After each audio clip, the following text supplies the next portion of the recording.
దేవుని చేత ఒక బలంగా వాడబడుచున్న దైవజనులు, దేవుని దాసులు, పాస్టర్ రాజేంద్ర కుమార్ గారు దైవ సందేశాన్ని అందించారు.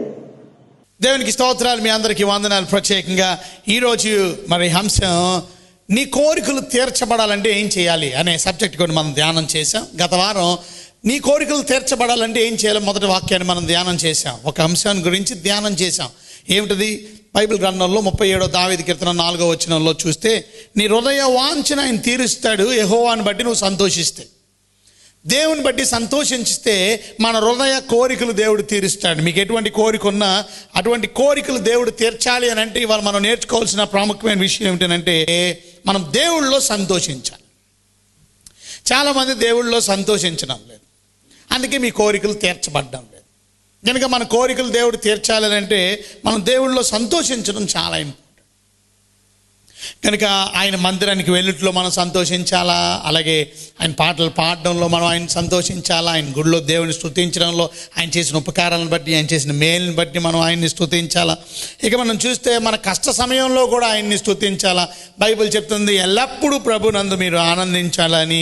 కనుక ఆయన రక్షణ బట్టి మనం ఆనందించాలా, ఆయన సేవ చేయడంలో మనం ఆనందించాలా, ఆయన పరిచర్య ప్రభుని సంతోషంతో సేవించండి అని దేవుని వాక్యం సెలవిస్తుంది. అంత మాత్రమే కాదు, ఆయన వాక్యం చదువుటంలో ఆనందించాలి. యెహోవా ధర్మశాస్త్రమందు ఆనందించు, ఆయన వాక్యంలో ఆనందించాలా. ఇది దేవుని బట్టి ఆనందించడం అండి. ఇంకా మనం చూస్తే ఉత్సాహంగా ఇచ్చేవారిని ఆయన ప్రేమిస్తారు. అంటే సంతోషంగా దేవుని కార్యక్రమాల కొరకు మనం ఇస్తూ ఉండాలి.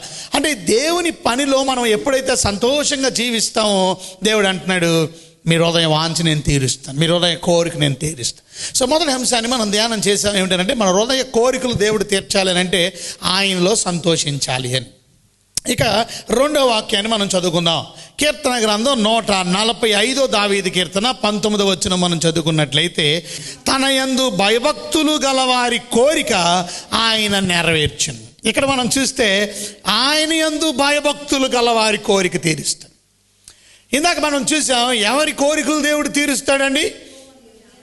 యెహోవాను బట్టి సంతోషించే వారి కోరిక దేవుడు తీరుస్తాడు.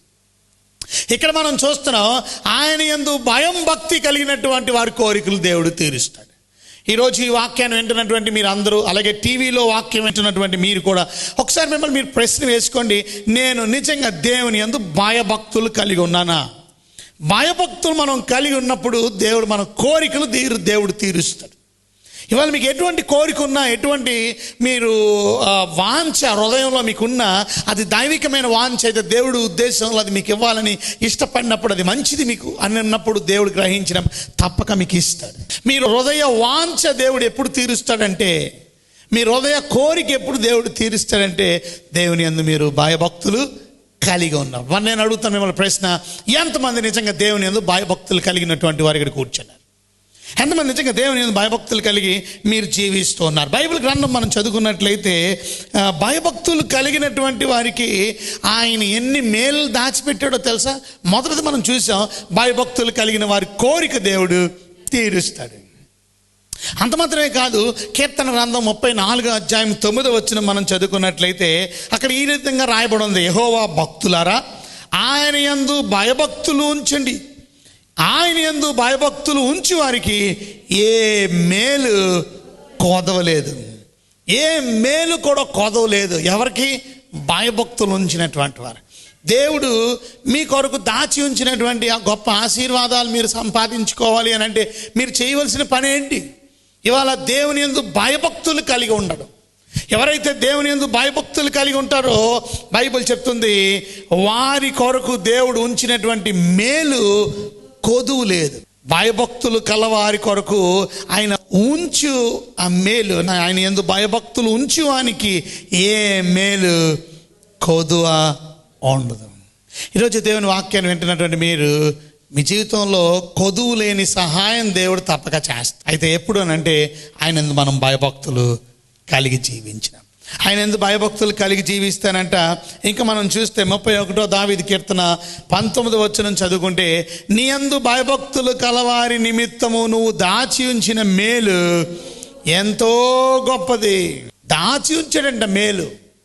ఎవరు దాచి ఉంచాడు? దేవుడు దాచి ఉంచాడంట. ఎవరి కొరకు దాచి ఉంచాడు? ఆయన యందు భయభక్తులు కలవారి నిమిత్తం. కనుక ఇవాళ మీరు దేవుని యందు భయభక్తులు కలిగి జీవిస్తే మీ కొరకు దేవుడు దాచి ఉంచిన మేలు ఎంతో గొప్పది. ఇంకెన్నో ఆశీర్వాదాలు ఉన్నాయి.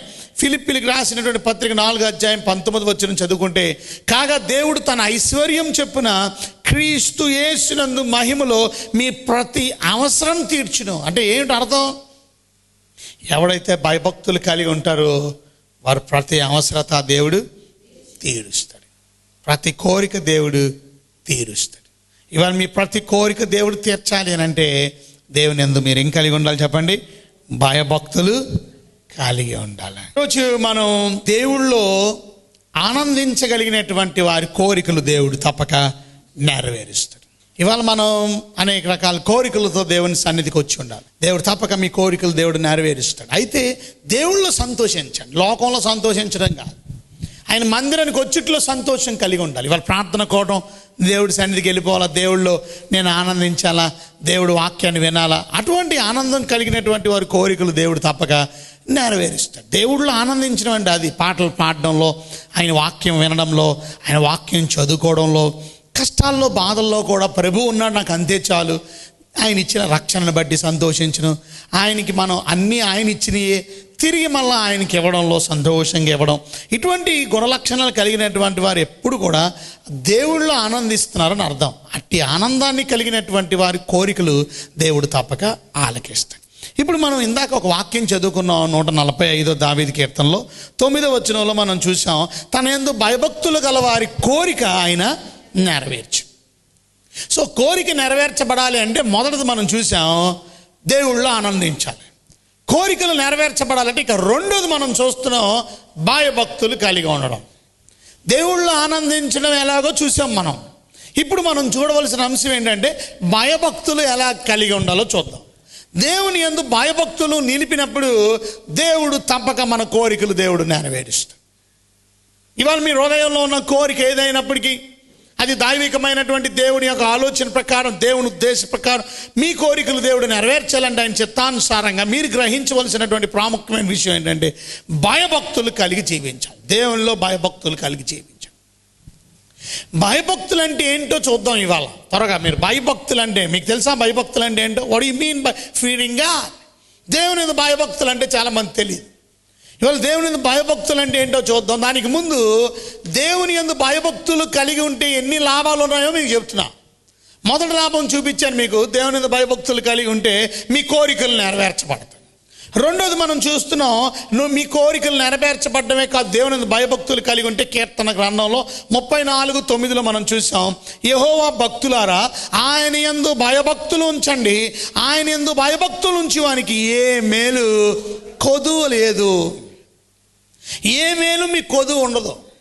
ఆయన తన ఐశ్వర్యం చొప్పున మీ ప్రతి అవసరత దేవుడు తీరుస్తాడు, మీ ప్రతి కోరిక దేవుడు తీరుస్తాడు. నమ్మండి ఈ సత్యాన్ని. దేవుని యందు భయభక్తులు కలవారి కోరికలు దేవుడు నెరవేరుస్తాడు. క్రీస్తు ఐశ్వర్యంలో మీ ప్రతి అవసరతలు దేవుడు తీర్చగలడు. అయితే మీరు చేయవలసినటువంటి ప్రాముఖ్యమైన విషయం ఏంటంటే దేవుని యందు భయభక్తులు మీరు దేవుని యందు భయభక్తులు కలవారి యొక్క కోరికలు దేవుడు తప్పక నెరవేరుస్తాడు. అంత మాత్రమే కాదు, వాళ్ళకి ఏ మేలు కూడా కొదు ఉండదు. 31 కీర్తనలు 9వ వచనంలో అక్కడ చదువుకుంటే, నీ యందు భయభక్తులు గలవారి నిమిత్తం నీవు దాచి ఉంచిన మేలు ఎంతో గొప్పది. చూసారా? ఆయన యందు భయభక్తులు కలిగినటువంటి వారు నిమిత్తం అంట దేవుడు దాచి ఉంచాడంట మేలు. కొరింథీయులకు రాసిన పత్రిక చదువుకుంటాం, దేవుణ్ణి ప్రేమించే వారి కొరకు ఏమి సిద్ధపరిచానో దాచి ఉంచాడు, సిద్ధపరిచాడు. అవి కంటికి కనబడు, చెవిలికి వినబడు, హృదయానికి అర్థం కాదు. అలాగే అక్కడ కీర్తనలో అంటాడు 31:19, నీ యందు భయభక్తులు గలవారి నిమిత్తం దాచి ఉంచిన మేలు ఎంతో గొప్పది. వాళ్ళ దేవుడు మన కొరకు ఎన్నో మేలు దాచి ఉంచాడు. ఆ మేలు మీరు ఇంకా చూడాల, కానీ ఆ మేల్ని మీరు చూడాలి అని అంటే, ఆ దాచి ఉంచిన మేల్ని మీరు అనుభవించాలి అని అంటే మీరు దేవుని యందు భయభక్తులు కలిగి జీవించాలి. దేవుని యందు భయభక్తులు కలిగినటువంటి వారి జీవితాల్లో దేవుడు దాచి ఉంచినటువంటి మేలు, ఆశీర్వాదాలు ఎంతో గొప్పవి. ఇంకా మనం చూసినట్లయితే ఫిలిప్పీలకు రాసిన పత్రిక 4:19 మనం చూసాం, కాగా దేవుడు తన ఐశ్వర్యం చెప్పిన క్రీస్తు యేసు మహిమలో మీ ప్రతి అవసరం తీరుస్తాడు. ఎప్పుడు కూడా ఆయన నీతిని, ఆయన రాజ్యాన్ని వెతికితే మీ కోరికలు అన్నీ కూడా దేవుడు తీరుస్తారు. అది దేవుని యందు భయభక్తులు అంటే. దేవుని యందు భయభక్తులు కలిగినటువంటి వారు మొదట ఆయన రాజ్యాన్ని వెతుకుతారు, ఆయన నీతిని వెతుకుతారు, అప్పుడు అన్నీ కూడా అనుగ్రహించబడతాయి. ఇంతకీ చెప్పండి, దేవుని యందు భయభక్తులు కలిగి ఉంటే ఆశీర్వాదాలు ఉన్నాయంటారా, లేవంటారా? Got lot of blessings. దేవుని యందు భయభక్తులు కలిగినట్టుగా ఎన్నో దీవెనలు దేవుడు దాచిపెట్టి ఉంచాడు. అవన్నీ మీరు సంపాదించుకోవాలని దేవుడు కోరుకుంటున్నాడు. సో అటు దీవెనలు మీరు సంపాదించుకోవాలంటే దేవుని యందు మీరు భయభక్తులు కలిగి జీవించండి. ఇంకా మనం చూస్తే దేవుని యందు భయభక్తులు కలిగినటువంటి వారి గురించి దేవుడు దాచి ఉంచిన మేలు మనం చూస్తున్నాం, ఆశీర్వాదాలు మనం చూస్తున్నాం. సామెతల గ్రంథం 14:27 చూస్తే, యెహోవా యందు భయభక్తులు కలిగి ఉండుట జీవపు ఊట అంట. భయభక్తులు కలిగి ఉంటే అది మరణపాశములో నుండి విడిపించును. ఇవాళ దేవుని యందు భయభక్తులు కలిగి ఉన్నటువంటి వారి జీవితాల్లో ఆ ఫౌంటైన్ ఆఫ్ లైఫ్, వాళ్ళ జీవితంలో అది జీవపు ఊట. భయభక్తులు కలిగినటువంటి వారు, they have life in them. అది మరణము నుండి, మరణ పాశములో నుండి భయభక్తులు కలిగినటువంటి వారిని విడిపిస్తుంది. నరకం నుండి, మరణ పాపము నుండి, మరణ బంధకాల నుంచి నువ్వు విడిపించబడతావు. సో దేవుని యందు భయభక్తులు కలిగినటువంటి వారికి ఎన్నెన్నో దీవెనలు మనం చదువుకుంటూ ఉన్నాం. ఇంకా మనం చూస్తే దేవుని యందు భయభక్తులు కలిగినటువంటి వారు, మీరు జ్ఞానాన్ని కలిగినటువంటి వారు. బైబిల్ గ్రంథంలో సామెతల గ్రంథం 10:27 మనం చూస్తే, యెహోవా యందు భయభక్తులు కలిగి ఉండుటంట దీర్ఘాయువునకు కారణము, భక్తిహీనులు ఆయుస్సు తక్కువ అయిపోవును. భక్తి లేనోడు ఎక్కువ కాలం బ్రతకడం, కానీ భక్తి కలిగినోడు, భయభక్తులు కలిగినోడు, బైబిల్ చెప్తుంది దీర్ఘాయువునకు కారణం, ఎక్కువ కాలం బ్రతుకుతాడు. దేవుడు మీకు దీర్ఘాయుష్నిస్తాడు. భయభక్తులు కలిగి ఉన్న వారి జీవితాల్లో దేవుడు దాచి ఉంచిన మేలు, ఇన్ని ఆశీర్వాదాలు దేవుడు దాచిపెట్టాడు. 115 దావీదు కీర్తన మనం చదువుకుంటే 13 పిల్లలనేమి పెద్దలనేమి ఆయన యందు భయభక్తులు గలవారిని ఆయన ఏం చేస్తాడు, ఆశీర్వదిస్తాడు. చూడండి, భయభక్తులు కలిగి ఉంటే ఎన్ని బ్లెస్సింగ్స్ ఉన్నాయో చూడండి. You will be blessed people, ఆశీర్వదించబడతావు. ఇంకా మనం చూస్తే సామెతలు 1:7 యెహోవా యందు భయభక్తులు కలిగి ఉండుట తెలివికి మూలం. ఇవాళ బిగినింగ్ ఆఫ్ విజ్డమ్ అంట. భయభక్తులు కలిగి ఉంటే that's a beginning of wisdom. జ్ఞానానికి మూలం, తెలివికి మూలం. చూసిన కనుక ఈరోజు మీరు దేవుని యందు భయభక్తులు కలిగినటువంటి వారుగా మీరు జీవిస్తే ఇన్ని బ్లెస్సింగ్స్ ఉంటాయి, ఇన్ని దీవెనలు ఉంటాయి. అంత మాత్రమే కాదు, మీ రాకపోకలో దేవుడు కాపాడుతాడు, మీకు దూతలను దేవుడు కావాలిగా ఉంచుతాడు, తన యందు భయభక్తులు కలిగిన వారిని దేవుడు రక్షిస్తాడు, తప్పిస్తాడు. ఎన్నో ఆశీర్వాదాలు. కీర్తన 34:7 చదివితే, యెహోవా యందు భయభక్తులు కలవారి చుట్టూ ఆయన దూత కావలి ఉండి వారిని రక్షించును. ఈరోజు ఆయన యందు భయభక్తులు కలిగి ఉన్నటువంటి ఆయన దూతలు మన కోసం కావలిగా దేవుడు పెడతాడు. ఆయన దూత కావలి ఉండి వారిని రక్షిస్తుంది. అంత మాత్రమే కాదు, కీర్తనలు 28:14 నిత్యం భయం కలిగి ప్రవర్తించేవాడు ధన్యుడు. భయం కలిగి ప్రవర్తించేవాడు ధన్యుడు. హృదయంలో కఠినపరుచుకునేవాడు కీడులో పడతాడు. దేవుని భయభక్తులు కలిగి ఉండండి, మీ జీవితాల్లో ఆశీర్వాదాలు సంపాదించుకోండి. దేవుని యందు భయభక్తులు కలిగి ఉంటే ప్రాముఖ్యమైనటువంటి మేలు మనం ధ్యానం చేసాం. ఏమిటది? నీ కోరికలు నెరవేరపడి. సో ఈరోజు జాగ్రత్తగా మీరు ఆలకించినట్లయితే, మన కోరికలు దేవుడు తీర్చాలి అని ఆసక్తి మీకుంటే మీరు దేవుని యందు భయభక్తులు కలిగి ఉండాలి. ఈ దినాల్లో మనం చూస్తున్నాం, దేవుని యందు భయభక్తులు కలిగినటువంటి వారు తక్కువైపోతూ ఉన్నారు. దేవుని యందు భయభక్తులు కలిగినటువంటి మనుషులు మనకి అరుదైపోతున్నారు. ఇంతకీ పాస్టర్ గారు, దేవుని యందు భయభక్తులు అంటే ఏంటి? మంచిది. దేవుని యందు భయభక్తులు అంటే ఏంటో 2 ముక్కల్లో చెప్తాను, మీకు జాగ్రత్తగా ఆలకించండి. ఎక్కువ చెప్పండి నేను. 2 మీనింగ్స్ మీకు అర్థమైతే వాట్ ఈస్ ఫీరింగ్ గాడ్, దేవుని యందు భయభక్తులు అంటే ఏంటో ఈ వాక్యాలను బట్టి మీరు అర్థం చేసుకోగలుగుతారు. దేవుని యందు భయభక్తులు కలిగి ఉండాలంటే బైబిల్ గ్రంథంలో సామెతల గ్రంథం 16:6 చదువుకుంటే బైబిల్ చెప్తుంది, కృపా సత్యముల వలన దోషములకు ప్రాయశ్చిత్తము కలుగును. యెహోవా యందు భయభక్తులు కలిగి ఉండుట వలన మనుషులు చెడుతనము నుండి తొలగిపోవుదురు. సో భయభక్తులు అంటే అర్థం, దేవుని యందు భయభక్తులు కలిగి ఉండడం అంటే అర్థం చెడ్డ పని చేయకుండా ఉండడం, చెడ్డ పని నుంచి తొలగిపోవడం, చెడ్డ పనిని విడిచిపెట్టడం. చెడ్డ పని అంటే అర్థం పాపమును విడిచిపెట్టడం. ఇవాళ ఎంతమంది దేవుని యందు భయభక్తులు కలిగి జీవించగలుగుతున్నారు? ఇవాళ మీ జీవితంలో దేవుని యందు భయభక్తులు కలిగి ఉంటే మీకు కలిగే ఆశీర్వాదాలు చెప్తున్నాను నేను. మీ కోరిక దేవుడు నెరవేరుస్తారు. మీ హృదయ వాంఛ దేవుడు తీరుస్తారు. మీరు ప్రార్థన కోటాల్లో మీరు వాక్యాలు వింటున్నటువంటి మీరు దయచేసి గమనించండి. దేవుని యందు భయభక్తులు కలిగి ఉంటే ఇన్ని ఆశీర్వాదాలు, ఇన్ని దీవెనలు ఉన్నాయి, ఇన్ని అభివృద్ధులు ఉన్నాయి. But I don't understand why people are not really feeling God. దేవుని యందు ఎందుకు భయం పలికి జీవించలేకపోతున్నారు? ఈరోజు మనం నేర్చుకోవాల్సింది, దేవుని యందు మీరు కానీ భయం కలిగి జీవిస్తే మీ కోరికలు దేవుడు నెరవేరుస్తాడు. మీ హృదయ వాంఛలు దేవుడు తీరుస్తాడు. బైబిల్ చెప్తుంది భయభక్తులు అంటే ఏంటి అనే అర్థాన్ని మనం చూస్తున్నాం. భయభక్తులు అంటే అర్థం చెడ్డ పనిని విడిచిపెట్టడం. ఎప్పుడైతే మన జీవితంలో చెడ్డ పనులు విడిచిపెడతామో మనం దేవుని యందు భయభక్తులు కలిగి ఉంటున్నాం అన్నాడు. ఈ దినాల్లో చాలామంది ఇంకా చెడు చేస్తున్నారు, మోసం చేస్తున్నారు, వారు చెడ్డ పనుల్లో ఉంటున్నారు. అంటే దేవుని యందు భయం లేక భక్తి లేక జీవిస్తున్నారు. తదుపరి దేవుడి దగ్గర నుంచి వచ్చే ఆశీర్వాదాలకు బదులు మీ జీవితాల్లో శాపాలతో నిండిపోతున్నారు. అందుకే అనేక రకాలైనటువంటి ప్రాబ్లమ్స్తో మనుషులు సతమతం అయిపోతున్నారు. Because they don't fear God. దేవుడు అంటే భయం లేక. ఈ దినాల్లో భయభక్తులు కలిగినటువంటి వారుగా మీరు జీవించగలిగితే మీ హృదయ కోరికలు కూడా దేవుడు తప్పక తీరుస్తాడు. ఒకవేళ మీరు భయభక్తులు కలిగి జీవించకపోతే మీ హృదయ కోరికలు దేవుడు తీర్చడు. భయభక్తులు అంటే ఏంటో చెప్తున్నాను, జాగ్రత్తగా వినండి. భయభక్తులు అంటే మొదటి అర్థం చెడ్డ పనిని విడిచిపెట్టడం, పాపాన్ని విడిచిపెట్టడం. ఇవాళ మన జీవితంలో ఎప్పుడైతే పాపాన్ని విడిచిపెడతామో, మన జీవితంలో ఎప్పుడైతే చెడ్డ పనులను విడిచిపెడతామో అప్పుడు మీ జీవితంలో గొప్ప ఆశీర్వాదాలు మీరు చూస్తారు. బైబిల్ గ్రంథంలో సామెతల గ్రంథం 8:13 కూడా ఈ మాట రాయబడి ఉంది. ఏమనంటే, యెహోవా యందు భయభక్తులు కలిగి ఉండుట చెడుతనమును అసహించుకొనుటయే. అదే అర్థం. ఇవాళ మన జీవితంలో చెడ్డ పనిని అసహించుకునే వాళ్ళు ఎంతమంది మీలో? చెడు పనిని అసహించుకొనుటయే భయభక్తులు అంటే. చెడుతనాన్ని విసర్జించడమే దేవుని యందు భయభక్తులు కలిగి. చెడ్డ పని అంటే అక్కడ రాసింది గర్వము, చెడ్డ పని అది. అహంకారము, చెడ్డ పని అది. దుర్మార్గత, చెడ్డ పని అది. కుటిలమైన మాటలు నాకు అసహ్యములు. ఇవాళ బైబిల్ చెప్తుంది, నిజంగా దేవుని యందు భయభక్తులు కలిగినటువంటి వారు వీటిని అన్నింటినీ అసహించుకుంటారు, వీటిని ప్రేమించరు, వీటిని అసహించుకుంటారు, గర్వాన్ని అసహించుకుంటారు. ఏమంటే మీ జీవితంలో గర్వం కలిగి ఉండకండి, అహంకారం కలిగి ఉండకండి.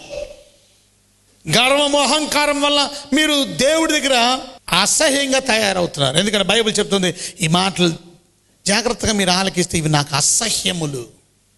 ఎవరికి అసహ్యములు? దేవుడికి అసహ్యములు. ఇవాళ దేవుడికి అసహ్యమైన పని చేయరు, దేవుడికి ఇష్టమైన పని చేస్తారు. ఎవరు? దేవుని యందు భయభక్తులు కలిగిన వారు. వాళ్ళు మీరు నిజంగా దేవుని యందు భయభక్తులు కలిగి మీరు జీవిస్తున్నారంటే మీ జీవితంలో చెడ్డ పనిని అసహించుకున్నారా? ఇంకా చెడ్డ పనులు చేస్తున్నారా? మీలో ఇంకా గర్వ మాటలు ఉన్నాయా? కొంతమంది వారు స్పిరిచువాలిటీని బట్టి గర్వపడతారు. మేమంత ఆత్మీయులు ఎవరూ లేవు, మేమంత పరిశుద్ధులు ఎవరూ లేవు, మేమంత భక్తిపరులు ఎవరు లేవు. అది గర్వమే. గర్వం అంటే ఇంకొకటే కాదు, ఆధ్యాత్మికమైన గర్వం కూడా మీలో ఉండకూడదు. గమనించండి, యేసు ప్రభు వారు వాక్యాన్ని ప్రేమించిన వారిలో మా బేతని అనే ఊరిలో 2 సహోదరులు ఉన్నారు. ఒక ఆమె పేరు మార్తా, ఒక ఆమె పేరు మరియా. మరియా ఎక్కువగా ఎవరి దగ్గర కూర్చొని వాక్యం వినేది? ప్రభు పాదాల దగ్గర కూర్చొని వాక్యాన్ని వినేది. అవునా కదా? మార్తా ఎక్కువ పనిపాట్లలో ఎక్కువ శ్రద్ధ కనుపరిచేది. ఒకరోజు దేవుడికి అర్థించేది కూడా. వాళ్ళ కుటుంబంలో ఒక ఆపద వచ్చింది. వాళ్ళ కుటుంబంలో వాళ్ళ తమ్ముడు చనిపోయాడు. దేవుడు 2 రోజులు ఆలస్యం చేశాడు. చనిపోయిన వార్త తెలుసుకొని ఆయన తిరిగి వచ్చి లోపల కల్లా అప్పటికే 4 రోజులు అయిపోయింది. యేసు ప్రభు 4 రోజుల తర్వాత, అంటే 2 రోజులు ఆలస్యం చేస్తే ఆయన వచ్చాడు, అప్పటికే లాజరు చచ్చిపోయి 4 రోజులు అయింది. యేసు ప్రభు వచ్చాడని తెలిసి మార్తమ్మ పరుగున వచ్చేసింది. ఎవరిని చూడడానికి? యేసు ప్రభుని చూడడానికి. మరియా ఏం చేసింది? ఎందుకని రాలేదంటారు? కొంతమందికి ఎంత గర్వమో. స్పిరిచువల్గా ఉంటారు కానీ, బైబిల్ చదువుతారు కానీ వాళ్ళ గర్వాలు మాత్రం పోవు. వాళ్ళు చాలా మంచి పాటలు పాడతారు కానీ గర్వం మాత్రం పోదు. అలాగ ఉండకండి ఎప్పుడు. ఆత్మీయమైన గర్వం అంటే మేము చాలా స్పిరిచువల్. నువ్వు వాక్యం విన్నా, ఇదేనా వాక్యం వినిది? యేసు పాదాల దగ్గర కూర్చొని వాక్యం విని ఇదేనా? యేసయ్య వచ్చాడని తెలిసి కూడా పరుగున మార్తమ్మ వెళ్ళిపోతే మరియమ్మ ఇంటికాడే కూర్చుంది. ఎంత గర్వం! ఎంత గర్విష్ఠురాలుగా బ్రతుకుతుంది. ఎందుకు రాలేదు? ఆమె కోపం పెట్టుకుంది. ఏంటా కోపం? యేసు ప్రభు వచ్చాడు. ఎప్పుడు వచ్చాడు? 4 రోజుల తర్వాత. మా తమ్ముడు చచ్చిపోయి 4 రోజులు చచ్చిపోయి కుళ్ళిపోయిన శవం చూడడానికి వచ్చాడు. మా తమ్ముడు చచ్చిపోయాడు కదా, 4 రోజులు అయిపోయింది కదా. ఇప్పుడు ఎందుకు? మేము బాగులేనప్పుడు కౌరు పెట్టాం, అప్పుడు వచ్చి ఉంటే మా తమ్ముడు బతికుండేవాడు కదా. మేము చెప్పిన మాట వినలా. కొన్నిసార్లు యేసు ప్రభు మనం చెప్పిన మాటలు వినాలని కోరుకుంటాం. అది యేసు ప్రభు మాటలు మనం వినగలగాలి. ఆధ్యాత్మికమైన గర్వం ఉన్నటువంటి వారి జీవితంలో ఎన్నడూ కూడా ఆశీర్వాదాలు ఉండవు. గబగబా మార్తా మళ్ళీ తిరిగి వచ్చి చెప్పింది, యేసు ప్రభు వచ్చాడు పదాన్ని. అప్పుడు మళ్ళా ఆమె చెప్పినప్పుడు తీసుకొని బయటికి వచ్చారు. అంతవరకు లోపలే ఉందా, యేసు ప్రభు వచ్చాడని తెలిసి కూడా.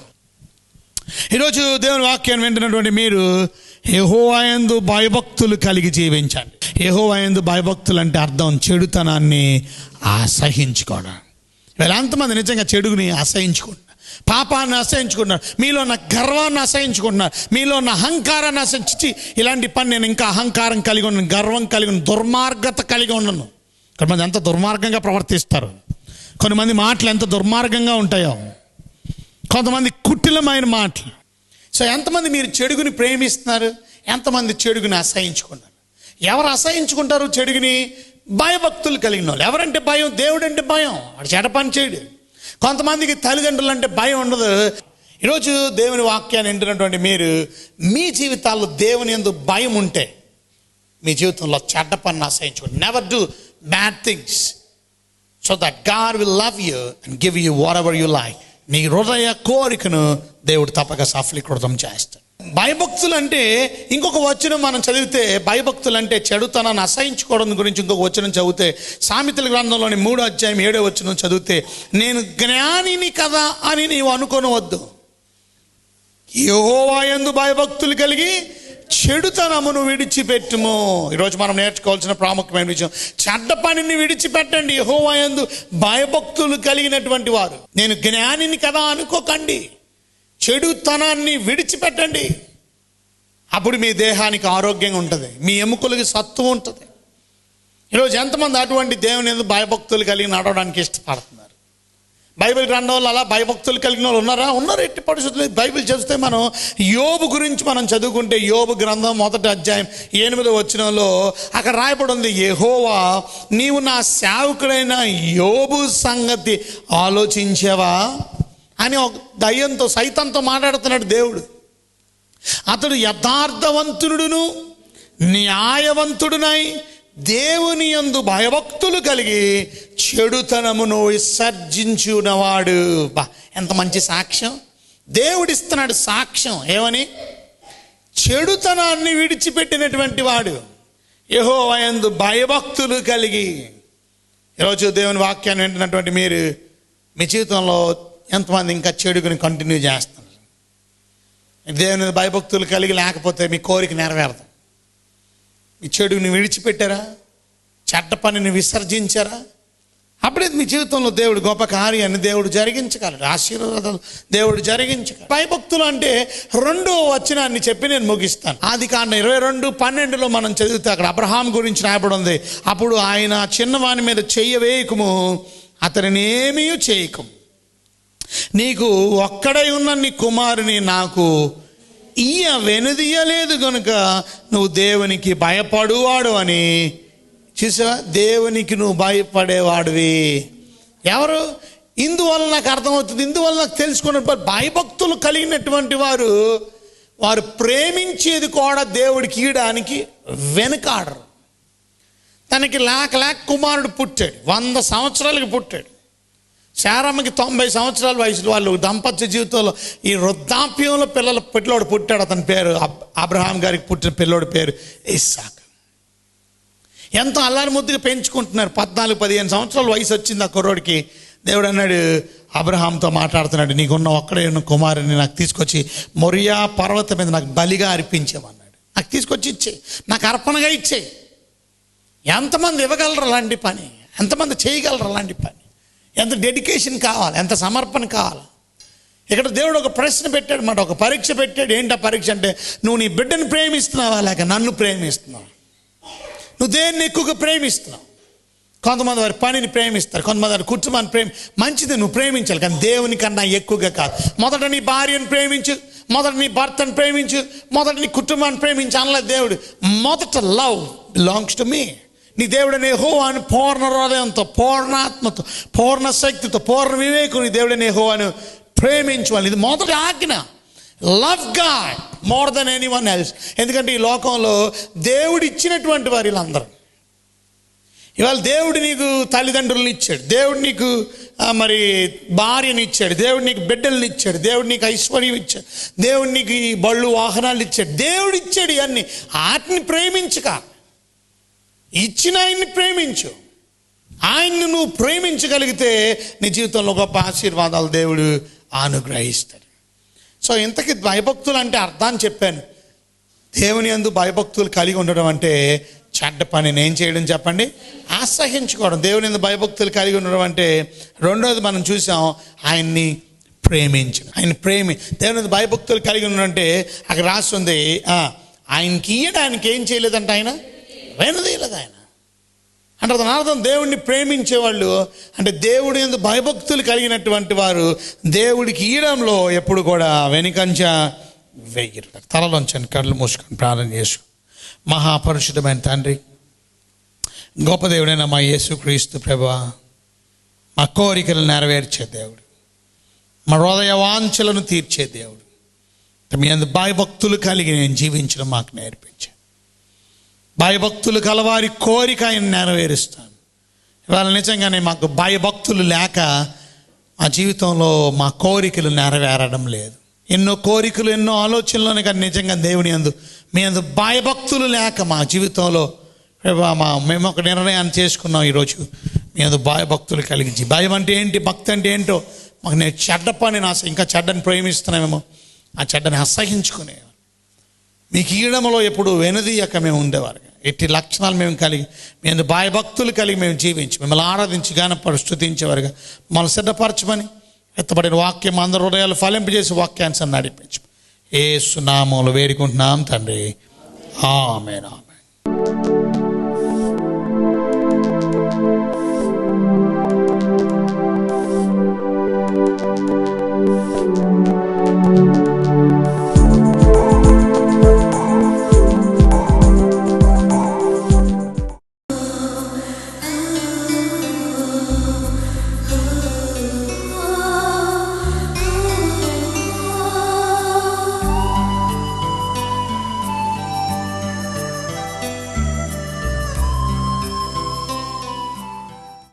Our address, Jeeva Jalamulu, SCC Ministries, Lakshminagar Pipal Road, Vijayawada 520015.